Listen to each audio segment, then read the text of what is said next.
말씀 가지고 약할 때 강해지는 사람들, 약할 때 강해지는 사람들이란 제목으로 하나님의 말씀을 증거토록 하겠습니다.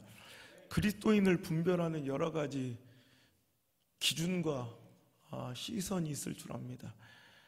그 중에 하나는 바로 물론 믿음을 평가한다고 하긴 그런데 저 사람이 믿음의 사람인가 그렇지 아닌가, 혹은 저 사람이 그리스도인가 그렇지 아닌가, 혹은 저 사람이 참 그리스도인인가 그렇지 않은가, 그 성도를 분별해낼 수 있는 여러 가지 기준이 있을 거란 말이에요. 그죠? 분별의 선들이 있을 건데 그 중에 하나는 저는 고난을 대처하는 그 사람들의 모습을 보면 알 수 있다고 생각해요. 고난을 맞닥뜨리고 절망 가운데 있을 때 그들의 입술을 보면 그 사람이 그리스도인인지 그렇지 않은지를 분간할 수가 있다는 거예요. 우리가 일반적으로 사망의 음침한 골짜기를 다닌다면 세상 사람들은 왜 나에게 목초지가 있지 않고 푸른 풀밭과 쉴만한 물가가 없냐고 짜증내고 불평하는 것이 일반이지만, 믿음의 사람들은 내가 사망의 음침한 골짜기를 다닐지라도 해를 두려워하지 않을 것은 주님께서 나와 함께 하심입니다. 주의 지팡이와 막대기가 나를 인도하시고 보호하여 주실 줄 믿습니다 라고 고백을 하고 있더라는 거예요. 우리가 일반적으로 많은 문제로부터 포위당하고 정말 어디에도 탈출구가 없는 절망적인, 이거 앞뒤가 꽉 막혀있고 사방팔방이 다 막혀있는 진퇴양난, 사면초가의 위기를 만나면 우리는 절망하고 낮아빠지고 원망하고 혈기를 내는 것이 일반인데, 우리 성도들은 우리가 사방으로 우겨쌈을 당하여도 쌓이지 아니하며 답답한 일을 당하여도 낙심하지 아니하며 박해를 받아도 버림받지 아니하며 거꾸러뜨림을 당하여도 망하지 아니하고, 우리가 항상 예수의 죽음을 몸에 짊어지면 예수의 생명이 또한 우리 몸에 나타나게 하려 함이라 라면서 오히려 우겨쌈을 당하여도 그들은 당황하거나 낙심하거나 절망하지 아니하고 오히려 답답한 일을 당하여도 나는 낙심하지 않으며, 내가 박해를 받아도 나는 버림받지 아니할 것이고 거꾸러뜨림을 당하여도 나는 망하지 아니할 것이라는 확신의 고백을 오늘도 내어놓더라는 거죠.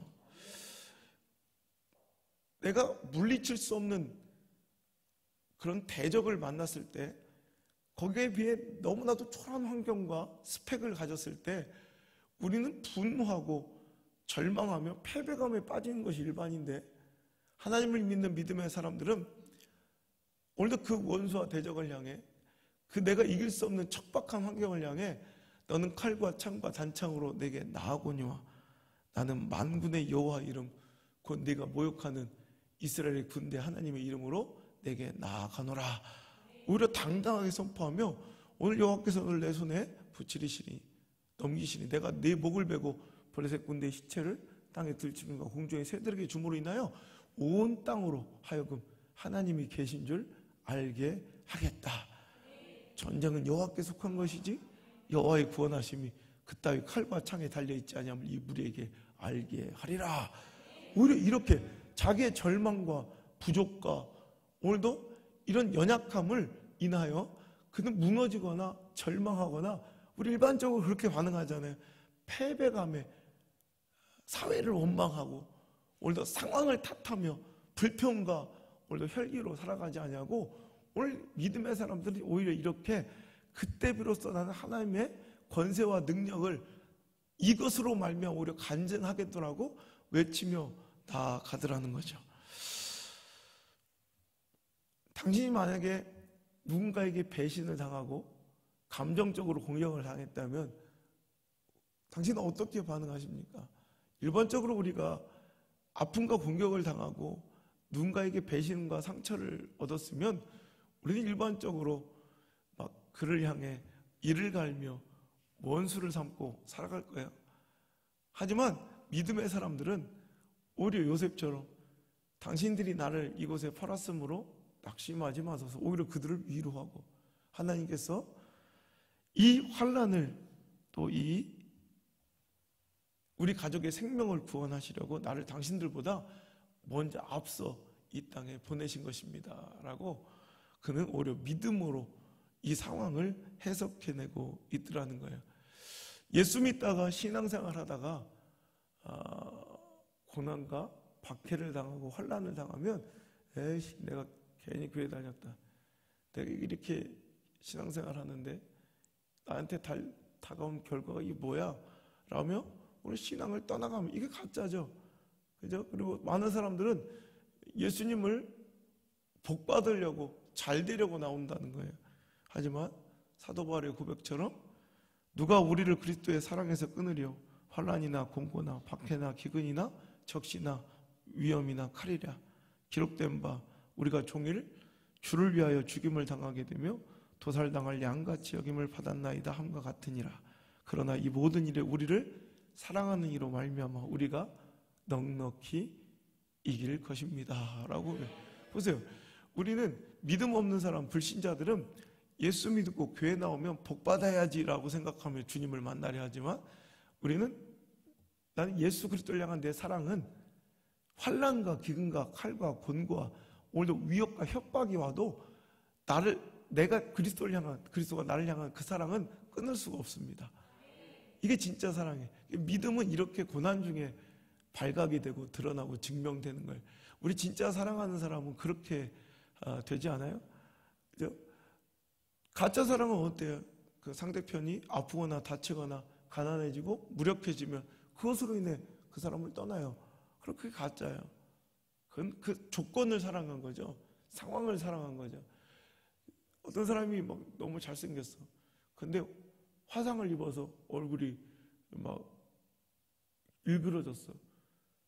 그랬더니 이제 그 사람을 떠나. 그럼 그 사람은 외형을, 그저 조건을, 껍데기를 사랑한 거예요.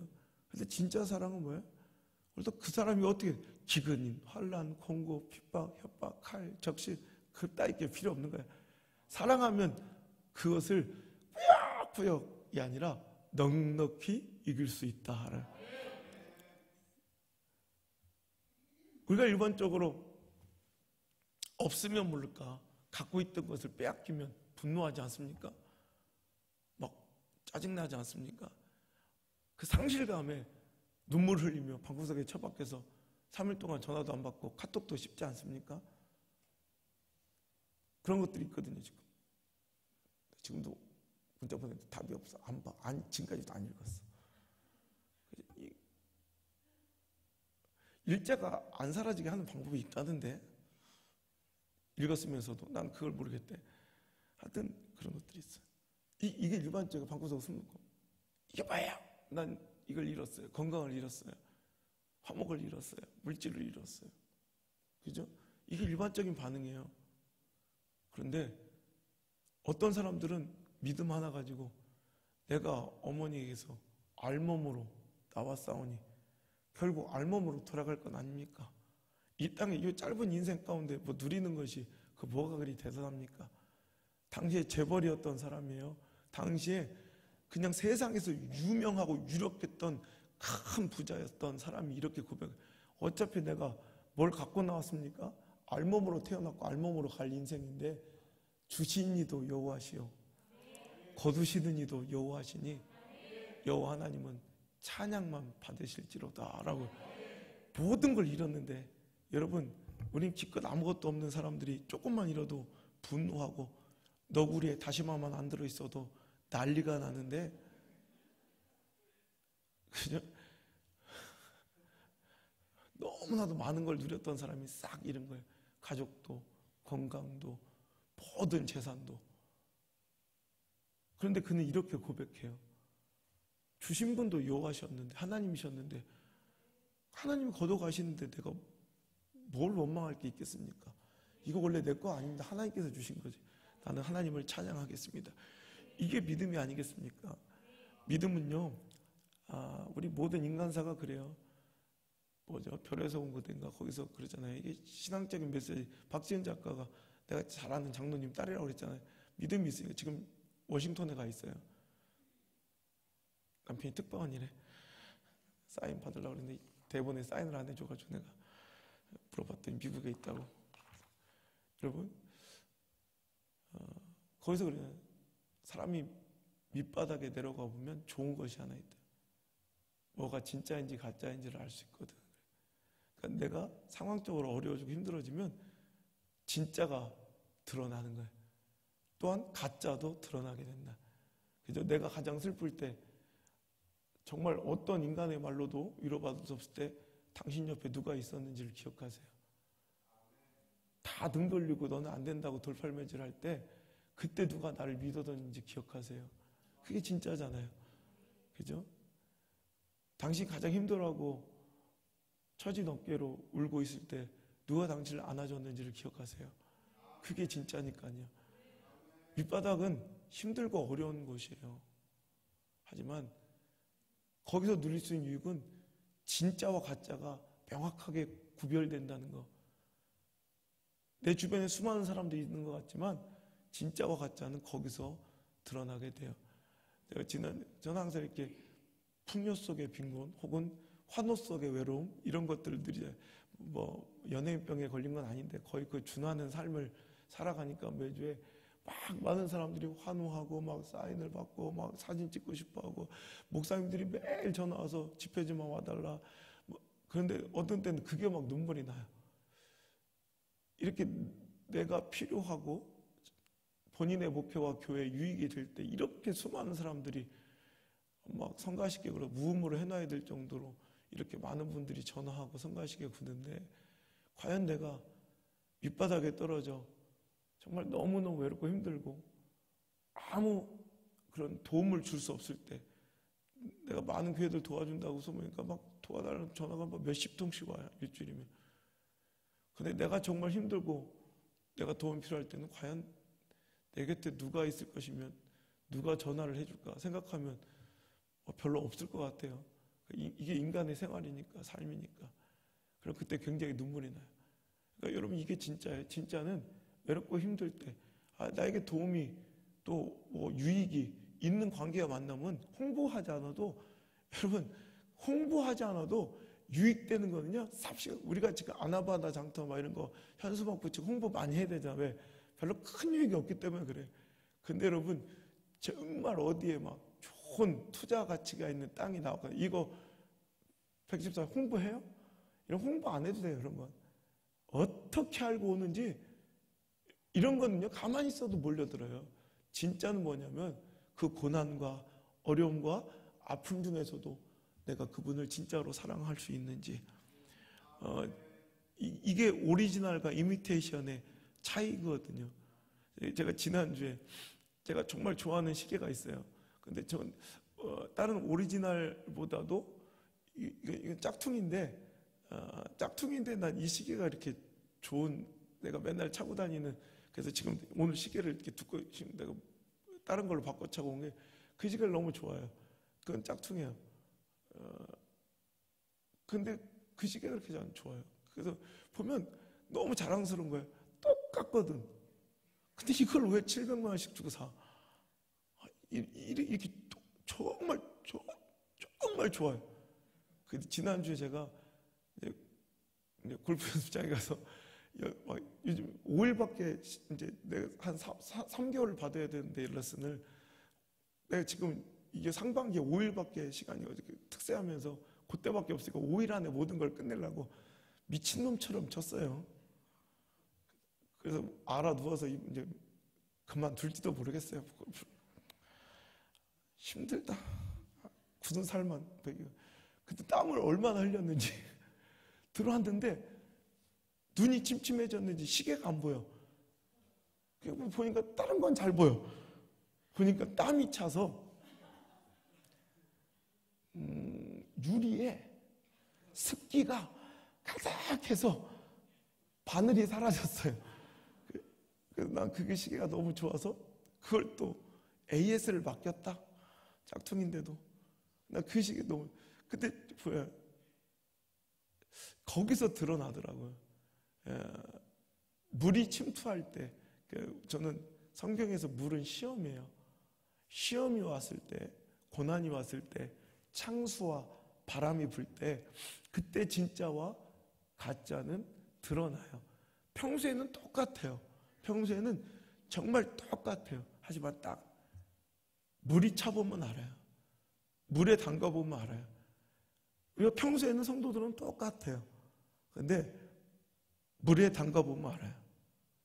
고난이라는, 시험이라는, 절망이라는, 약함이라는, 실패라는, 깨어짐이라는, 시련이라는, 박침이라는 이런 고난의 물에 담가보면 이미테이션과 오리지널이 정확하고 극명하게 드러나더라는 거예요.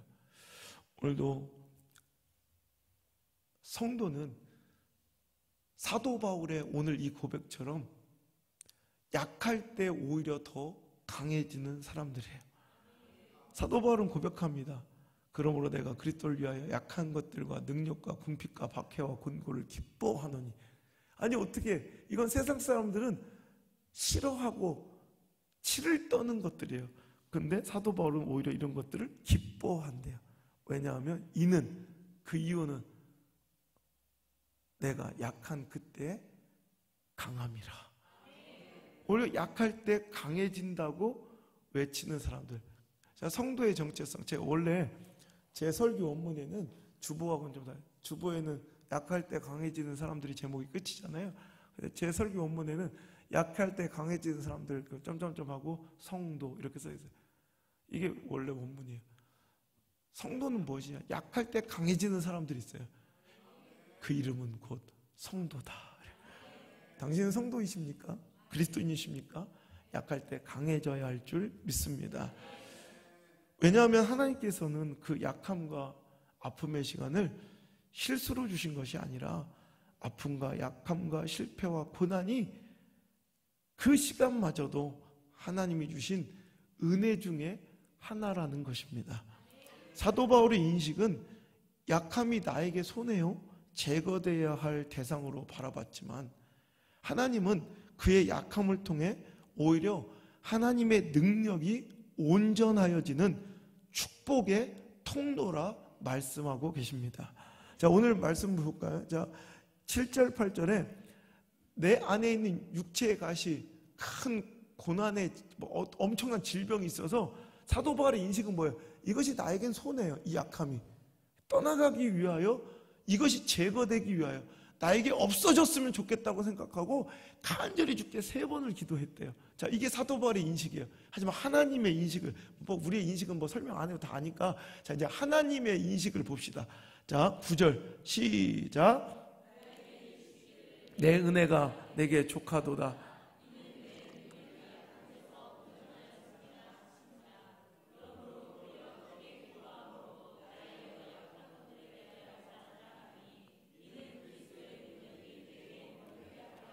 아멘. 하나님의 인식은 여기, 하나님께서 오늘도 고난 중에 불평하고 원망하고 우리 사도 바울처럼 내가 가짜구나 이렇게 죄책감 가지라는 게 아니라, 사도 바울도 그랬으니까 나에게 찾아온 육신의 질병과 이 아픈 내 말씀의 권위를 떨어뜨리고 사역에 방해가 되는 이 육체의 가시, 사단의 사자는 떠나가야지, 제거돼야지 내가 은혜라고 생각하고 축복이라고 생각했는데, 하나님의 관점은 이거예요. 내 은혜가 내게 족하도다. 그러니까 이건 하나님의 말씀이니까, 내가 누구야? 하나님의 은혜가 이미 너에게, 너희 가정에, 너희 자녀들에게 이미 충분하도다라는 거예요. 왜냐하면 이는, 그죠? 그 이유를 말씀하시는데, 내 능력이, 즉 하나님의 능력이 오히려 약한 데서 온전하여짐이라 하셨대요. 자, 오늘 보세요. 하나님의 인식은 그예요. 사람의 인식은 우리에게 찾아온 고난과 약함은 제거되어야 될 대상, 없어져야 될 대상, 그것이 축복이고 은혜라고 생각하는 것이 사람의 이런 마인드고 사람의 기준이지만, 사람의 시선이지만, 하나님의 관점은 오히려 그게 은혜라 하십니다. 때로는 약함과 나에게 찾아온 고난과 실패의 순간이 오히려 그것이 하나님의 은혜인데, 왜냐하면 그 약함으로 인하여 나의 능력이 온전해진대요. 나의 축복이 너에게 온전해질 것이기 때문에. 그러니까 하나님께서 우리에게 주시는 능력, 저는 이걸 축복이라고 또 바꿔서 읽으면 은혜가 되는데, 나의 능력이 너희 약한 데서 온전하여짐이라. 자, 이것을 축복으로 바꿔서 읽어볼까요? 이는 나의 축복이 약한 데서 온전하여짐이라. 하나님의 능력과 하나님의 계획과 나를 향한 하나님의 주실 축복이 언제 완성돼요? 온전해져요? 나의 약한 데서. 할렐루야. 그랬더니 이제 사도 바울도 인식이 바뀐 거예요. 이제부터는 사도 바울의 이야기예요. 그러므로 이제 그 하나님의 말씀, 하나님의 마음과 의도를 알았더니 도리어 이제 크게 기뻐함으로 나의 약한 것들에 대하여 자랑하는, 이제는 방금 전까지 나의 약함이 나에게 손해라 인식되어 이것이 떠나가게 해달라고 하나님께 구하고 기도했던 사도 바울이 하나님의 의도를 안 거예요.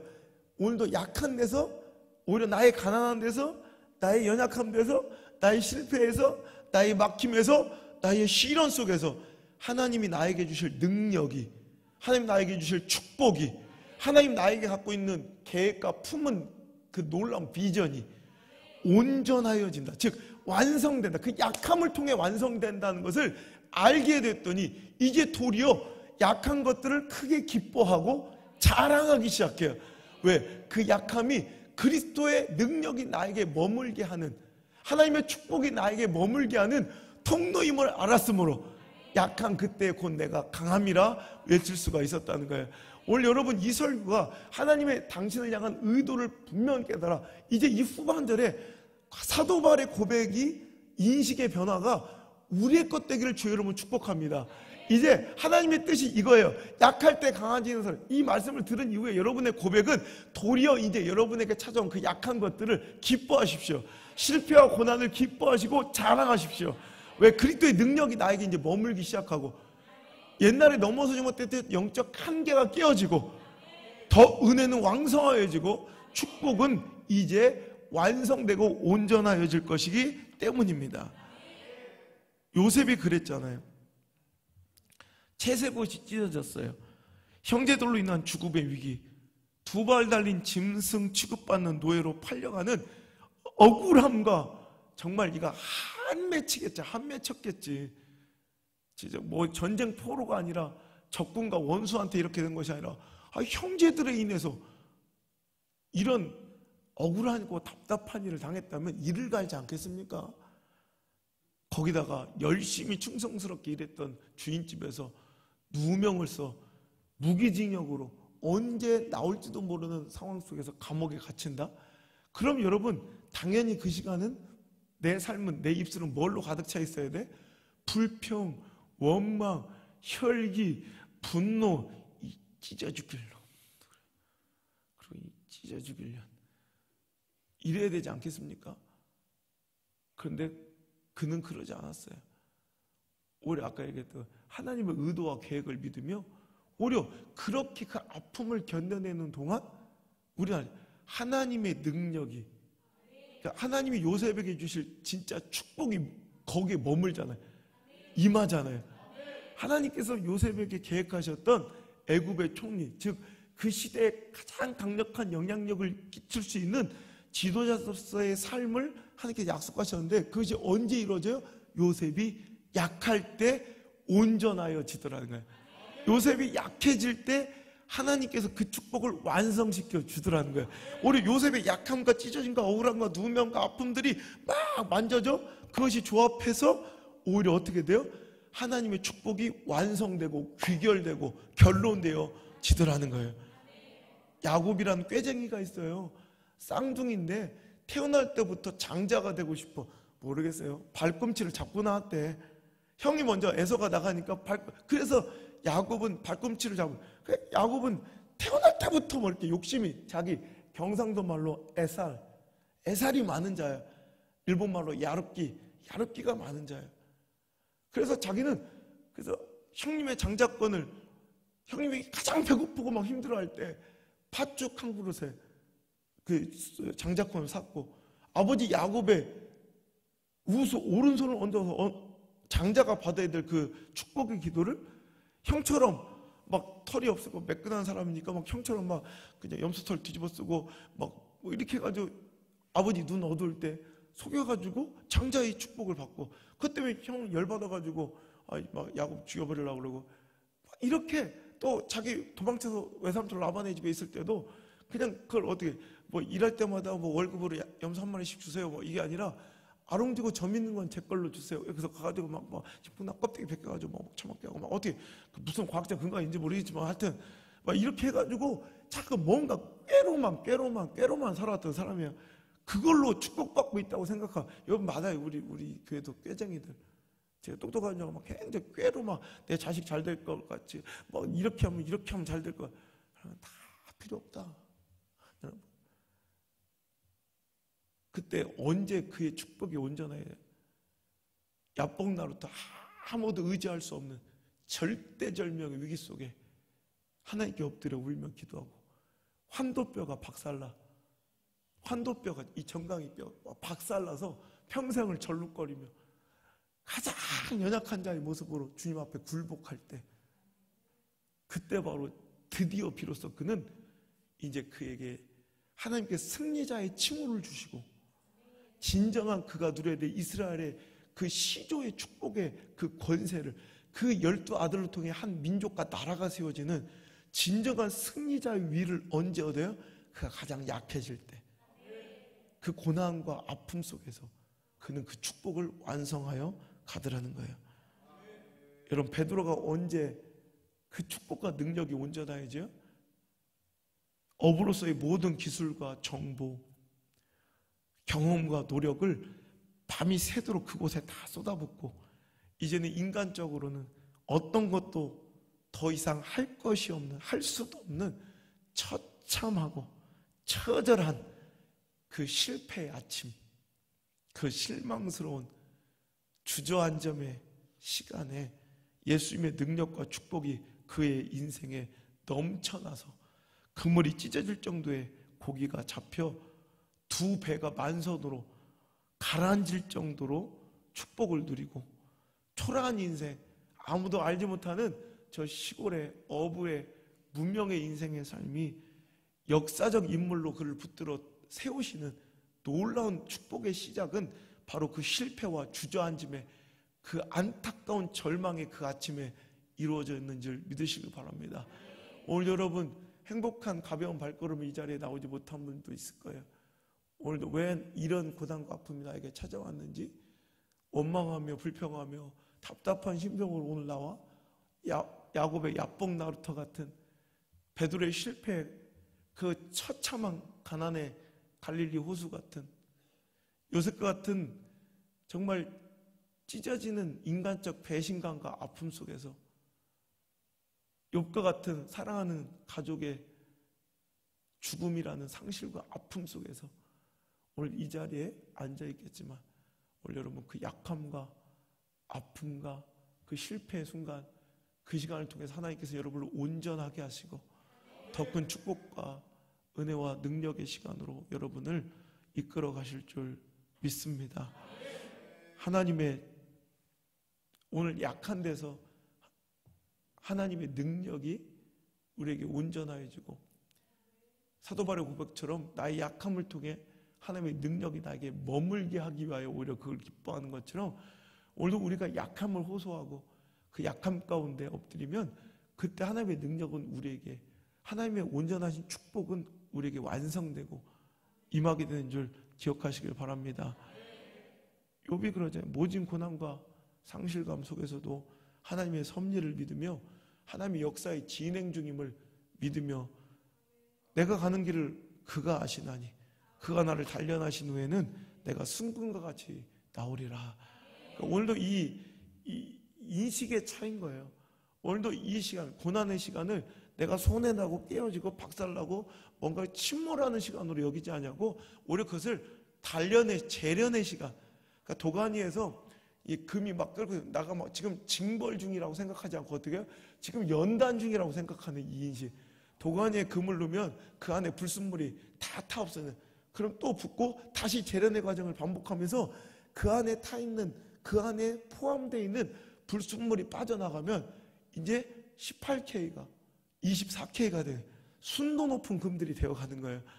그냥 99.9%의 이제 불순물들이 제거되어 오히려 순금처럼 정금처럼 바뀌는 그런 연단의 과정이라고.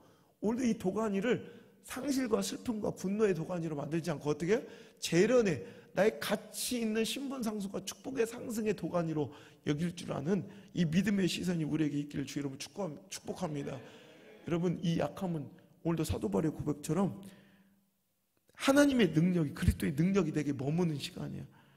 도리어 크게 기쁨으로 나의 여러 약한 것들에 대하여 자랑하니 이는 그리스도의 능력이 내게 머물게 하려 함이라. 오늘도 나의 약함의 시간은 그리스도의 능력이 나에게 머무는 시간이야. 엘리야를 보세요. 제단을 쌓았어요. 거기에 하나님의 불이 떨어져야 살아요. 불이 붙어야 살아요. 하지만 그 장작더미, 불이 붙어야 사는 장작더미에 물을 끼얹어요. 흠뻑 밑에 도랑에 물이 차 흘러 넘칠 정도로 장작을 흠뻑 적셔요. 자, 이제 모든 인간적 가능성의 배제, 내가 가장 열악하고 절박한 순간으로 뛰어든 거예요. 오히려 가능성을 더 희박하게 만들 그 연약함과 가능성의 희박함과 처지의 곤란함과 그 처절함의 순간에 드디어 하나님의 능력의 불이 그 제단에 임하더라는 말입니다. 할렐루야. 여러분, 다윗이 언제 골리앗을 이길 수 있는 힘과 능력이 여러분 생겨요? 오히려 어줍지 않게 칼 있고 창 있고 단창 있고 방패 있고 갑옷 입었으면 그는 골리앗을 이길 수가 없어요. 오히려 그가 발가벗겨져 갑옷도 없고 칼도 손에 들지 않고 어떤 창과 단창도 없이 그는 오직 만군의 여호와 하나님의 이름만 의지하였더니 그가 집어든 칼이 없어서 갑옷이 없어서 그가 어쩔 수 없이 집어든 가장 나약한 초라한 막대기와 돌멩이 위에 하나님의 능력이 임하시더라는 거예요. 오늘도 우리의 약함은요, 세상 사람이 볼 때 약함이지, 우리의 약함은요, 하나님의 능력이, 그리스도의 능력이 머무는 공간이고 하나님의 능력과 축복이 온전해지는 도구인 줄 믿으시고요. 오늘도 우리 약한 것들을 사도 바울처럼 자랑할 수 있길 바랍니다. 안성 목사와 온양 순복음교회 그동안 찾아왔던 시련과 실패들이 오늘 축복과 부흥으로 이끈 가장 큰 통로가 되었음을 우리는 잊지 말아야 합니다. 그때마다 우리는 엎드리고 하나님 아니면 저는 아무것도 할 수 없는 연약하고 유약하고 나약한 존재임을 고백하며 그 연약함 중에 그리스도의 능력이 우리에게 머물고, 원래 그 약함과 실패와 약함과 아픔처럼 보였던 그 사건들로 인해서 하나님께서 우리를 이렇게 몰아가셔서 이렇게 축복의 지와 부흥을 누리게 하시더라는 거예요. 하나님은 오르십니다. 하나님은 정확하신 분이십니다. 하나님은 오늘도 그 정확하신 하나님의 역사, 우리 욥처럼 하나님의 역사 가운데 우리가 있음을, 하나님의 섭리 가운데 우리 가정이 있음을, 내 자녀가 있음을 믿으셔야 합니다. 그것이 믿음이에요. 그것이 없으면 반짝 잘 나갈 수 있어요. 뭐 오늘 그냥 내 지식과 관계로 조금 보세요. 하나님의 능력이 얼마나 대단하고 존귀한 것인지. 오늘 그걸 믿지 못하는 사람들은 성실로 사셔야 돼. 노력으로 사셔야 돼. 그런데 여러분, 우리는 하나님의 능력으로 사는 자들이에요. 우리 약하여 하나님께 엎드려 기도할 때, 우리가 아무것도 아님을 고백할 때, 정말 자기 지성과 자기 지식을 자랑하며 우리나라 다섯 손가락에 들었던 인문학자요, 지성의 대가였던 이어령 박사가 어떻게 하나님께 회심하고 영성의 삶을 살 수 있습니까? 자기 손주와 자기 딸의 고통과 아픔, 그런 상실과 죽음을 통해서 오히려 그는 지성의 삶이 아닌 영성의 삶으로 옮겨져 오늘도 하나님을 찬양하고 하나님의 존재를, 옛날에는 자기 지식을 가지고 하나님의 부존재를 증명하며 하나님이 없음을 증명하는데 자기 지식을 사용했던 사람이 자기 모든 언변과 지식을 다 사용해서 하나님을 찬미하고 찬양하는 아름다운 영성가로 살아가고 있더라는 거죠. 오늘도 여러분, 2017년 여리고 정복 특세를 통한 하나님의 놀라운 역사와 섭리를 우리는 맛보았습니다. 참 하나님께서 정말 갑작스럽게 명령을 주시는데 제가 지금도 항상 정말 순종하길 잘했다, 순종하길 잘했다. 정말 그거 하면 힘든 일이거든요. 그런데 순종하길 잘했다, 순종하길 잘했다 생각. 딱 시작해보니까 알겠더라고요. 그때 당시에는 왜 이걸 명령하실지 몰랐는데 시작하니까 동시다발적으로 딱 그때 어려운 처지와 생각하지도 않았던 문제들이 터지는 거예요. 사람들이, 그러니까 하나님은 이미 아시는 거예요. 로마서 8장 26절의 말씀처럼 성령은 우리의 연약함을 도우시나니, 우리가 빌바를 알지 못할 때도 성령 하나님은 우리를 위해서 말할 수 없는 탄식을 우리를 위해서 기도하세요. 그러니까 우리는 몰라요. 어떤 일이 일어날지. 그러니까 성령 하나님은 우리의 연약함을 도우시는 분이었다는 거예요. 그래서 우리가 어떤 연약함과 아픔 중에 있을지를 알고 미리 기도를 준비시키신 거예요. 그때 목사님 이때 만약에 우리 특색 기간 중에 이런 일이 안 생겼으면 내가 정말 힘들어서 정말 믿음을 이탈할 뻔했다고 고백하는 분들이 많아요. 그러면 오늘 여러분 그러면서 기적처럼 응답되고 회복되고 치료되고 오늘 이런 역사들이 지금 엄청나게 많이 일어났어요. 직장을 몇 년 동안 못 가던 분이 딱 특색 끝난 날, 딱 그날 오후에 바로 연락이 딱 직장 취업이 되고 막 진짜 놀라운 일들이 많이 일어났어요. 우리에게 가장 연약한 모습으로 하나님은 여리고 정복 특색 기간에 주신 말씀이 다 그러잖아요. 너 의지하지 말라는 거예요. 말씀 의지하며 그냥 입 닫고, 그죠? 사람 소리 들리지 말고 오직 주의 종의 언약궤를 따라 오늘도 존경심의 거리를 유지하고, 외치라 할 때 외치고, 돌으라면 돌고, 그죠? 할례를 통해, 그죠? 길갈에서 오히려 전쟁에 나가 싸워 승리해야 될, 하나라도 병력을 더 보충하고 뭔가 훈련을 해도 될까 말까 하는 시간에 나를 가장 낮게 그냥 연약하게 만드는 할례 작업을 명령하셨던 우리 길갈의 축복을 우리가 기억하시잖아요. 그때 다시는 그들의 원수와 과거의 상처를 기억나지 않게 떠나가게 해주셔서, 그래서 길갈이에요. 길갈. 우리에게 가장 연약한 모습으로 인간적 지식과 경험을 할례하라 하셨고, 내 감정과 관계를 끊어버리라 하셨고, 내 상황과 처지와 이성과 논리를 할례시켜버리고 온전히 주만 바라보며 의지하는 영적 길갈로 나오기를 원하셨던 거예요. 그 연약함의 고백과 하나님께 온전히 엎어질 때 하나님 우리 가운데 역사하시더라는 거죠.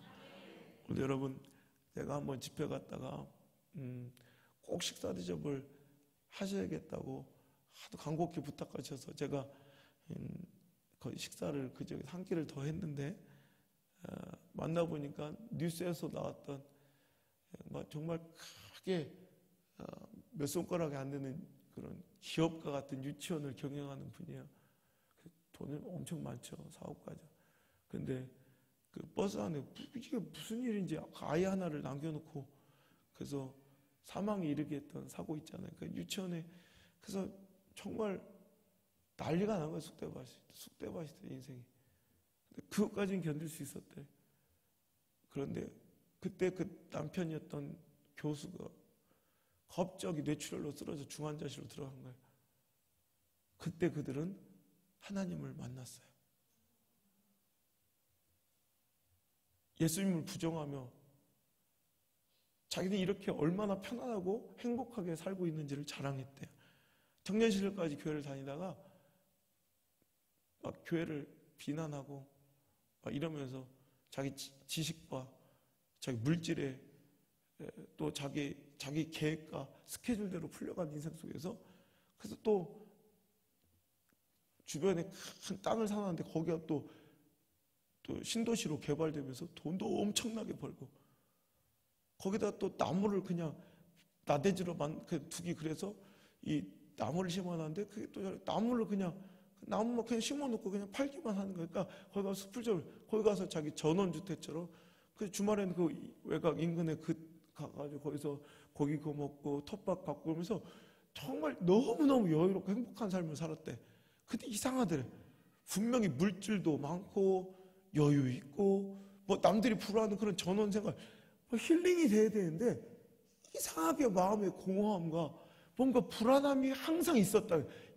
서로 간에 얘기를 안 하고 인정 안 해서 그랬지, 그때 이제 고백해요. 뭔가 계속 불안함이 있더라는 거예요. 아니야, 그때 자기는 어떤 그 중환자실에서 예수님이 절벽 끝에 요 매달 조금만 있으면 떨어질 그 어린 양을 향해 이게 위태롭게 손을 뻗으며 그 양을 잡아주신 모습을 중환자실에 본 거예요. 그리고 울면서 교회를 나와서 이제 은혜를 받아서 저도 식사 대접을 하면서 이제 그 이야기를 하시는데, 지금은 그래요. 자기 인생의 모든 걸 잃어버리고 가장 불행해 보이는 시간인데 지금이 가장 행복하대요. 지금이 가장 평안하대요. 무슨 일인지 모르겠대요. 여러분 보세요.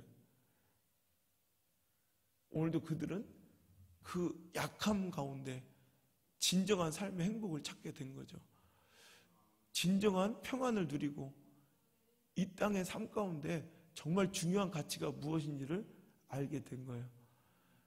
여러분, 오늘 말씀의 결론인데요. 제가 이 얘기를 들으면서 정말 약함이 정말 강함이군요. 그때 그 옆에서 그 말씀을 듣고 있던 담임 목사님 그러더라고요. 근데 꼭 그런 것만은 아니대요. 예? 약할 때 저렇게 그런 약함을 통해 예수님께 오는 사람도 일부 있지만, 목사님 보면 오히려 약할 때 강팍해지는 사람들이 더 많대요. 자기 교회 지금 조금 안 좋은 일이 있더니 시험 들어가지고 막 오히려 그걸 자기 개인적인 문제인데 교회를 막 탓하면서 오히려 그러면서 막 신앙을 떠나가고 오히려 강팍해지는 사람들이 더 많대요. 뭐 그런 일이 있었나 봐요 지금. 생각해보니까 그런 것 같아. 아, 그렇구나. 약할 때 두 가지 반응이 있구나. 약할 때 강해지는 사람들이 있고 약할 때 강팍해지는 사람들이 있더라. 그래서 오늘 말씀의 제목을 강팍해지지 말고 강해져라. 뭐 이렇게 지려고 그랬어요. 약할 때 강해져야지 강팍해지면 안 되잖아요. 애굽의 바로가 그래요. 애굽에 재앙이 쏟아지는데 재앙이 쏟아지고 막 위기와 환란이 찾아오면 그때 오히려 하나님께 매달리고 겸손해져야 되는데 그렇지 않냐 오히려 더 강포해지고 강팍해져서 결국에는 홍해에 수장되기까지 끝까지 가더라는 거죠. 여러분, 성도는 뭐냐? 약할 때 강해지는 사람들이에요.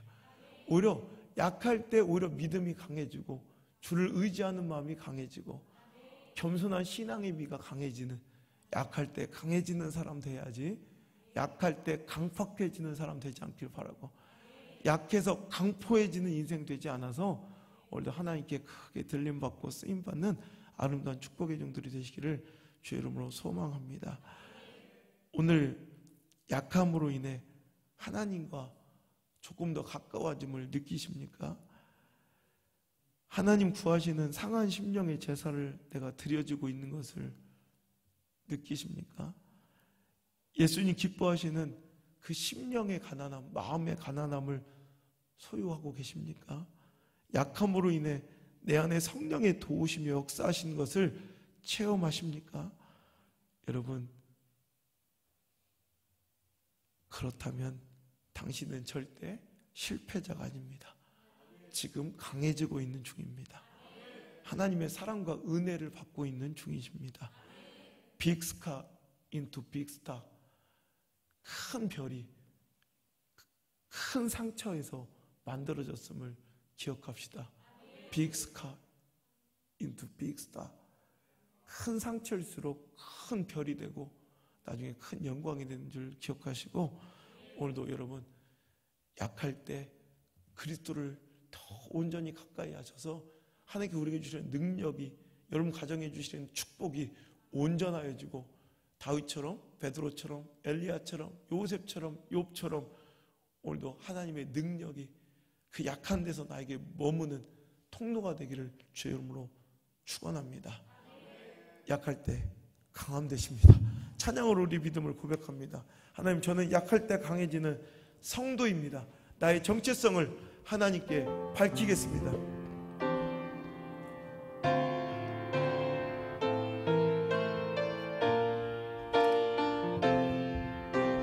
약할 때 강함 되시네.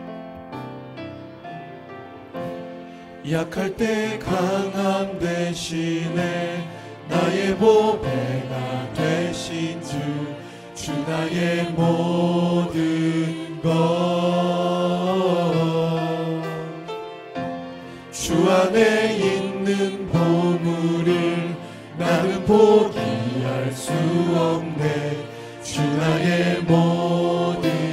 한번 약할 때 강함 대신에, 약할 때 강함 대신에 나의 보배가 되신 주 나의 모든 것, 주 안에 있는 보물을 나는 포기할 수 없네. 주 나의 모든 것, 십자가 죄사하셨네. 십자가 죄사하셨네. 주님의 이름 찬양해. 주 나의 모든 것, 쓰러진 나를 세우고 나의 빈잔을 채우네. 주 나의 모든, 쓰러진 나를 세우고, 쓰러진 자를 세우고 나의 빈잔을 채우네. 주 나의 모든, 다시 한번 쓰러진 나를 세우고, 쓰러진 나를 세우고 나의 빈잔을 채우네. 주 나의 모든 것, 예수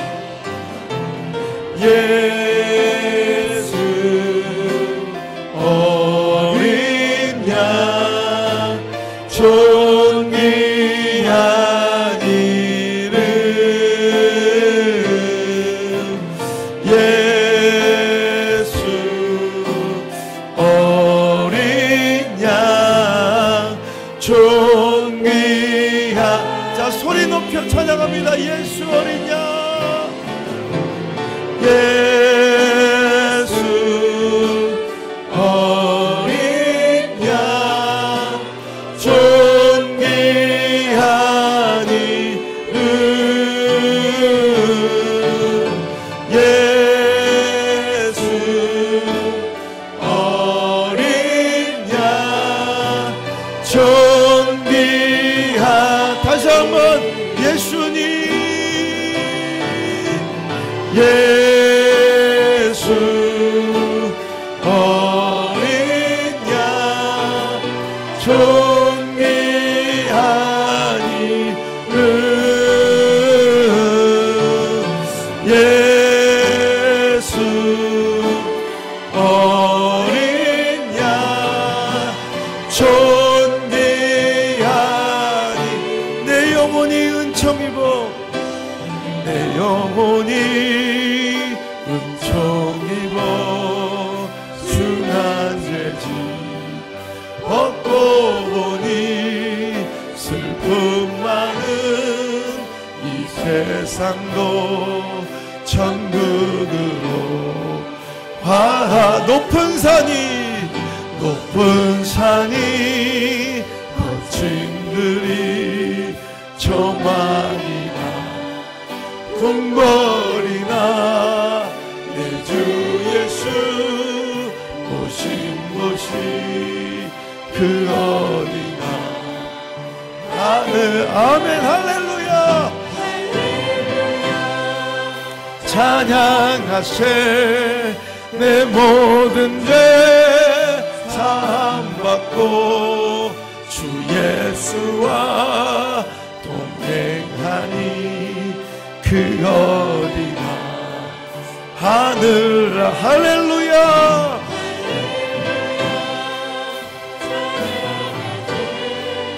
내 모든 죄 사함받고 주 예수와 동행하니 그 어디나. 할렐루야.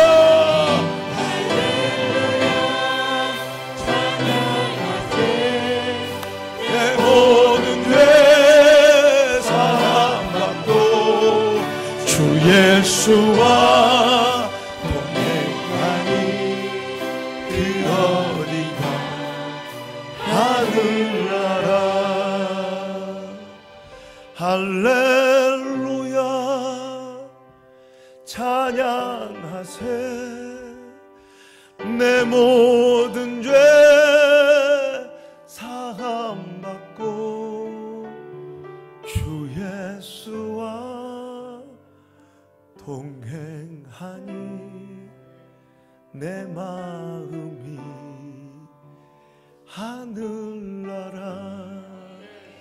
할렐루야 찬양하세.